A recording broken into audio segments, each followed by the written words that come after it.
তার দল ক্ষমতায় যায়, বর্তমান পৃথিবীর নিয়মে সেই অত্যাচারী হয়ে যায়, জালেম হয়ে যায়। তারা গরিব অসহায়, প্রায় দিন রাত 24 ঘন্টা, দিন শেষে রাত শেষে তারাই মাজলুম, তারাই নির্যাতিত। বিশেষ করে সারা পৃথিবীর মানচিত্রে এখন শুধুমাত্র মুসলমানেরাই অন্য ধর্মাবলম্বীদের কাছে নির্যাতিত, নিপীড়িত, নিষ্পেষিত, বঞ্চিত।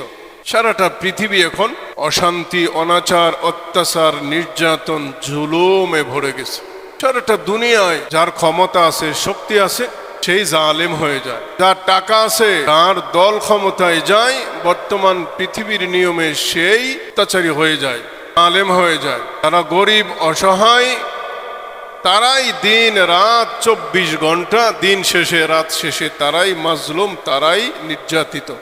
বিশেষ করে সারা পৃথিবীর মানচিত্রে এখন শুধুমাত্র মুসলমানেরাই অন্য ধর্মাবলম্বীদের কাছে নির্যাতিত, নিপীড়িত, নিষ্পেষিত, বঞ্চিত।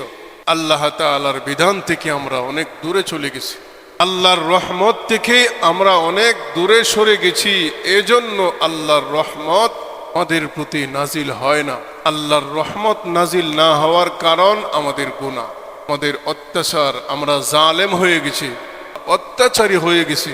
আমরা নেক আমলের তোয়াক্কা করি না, মন চাই জিন্দিগি করি, আমার খামখেয়ালি জিন্দিগি পরিচালনা করি, মনকে ওয়াস্তে জীবনযাপন করতেছি, খেয়াল খুশি মতো চলতেছি।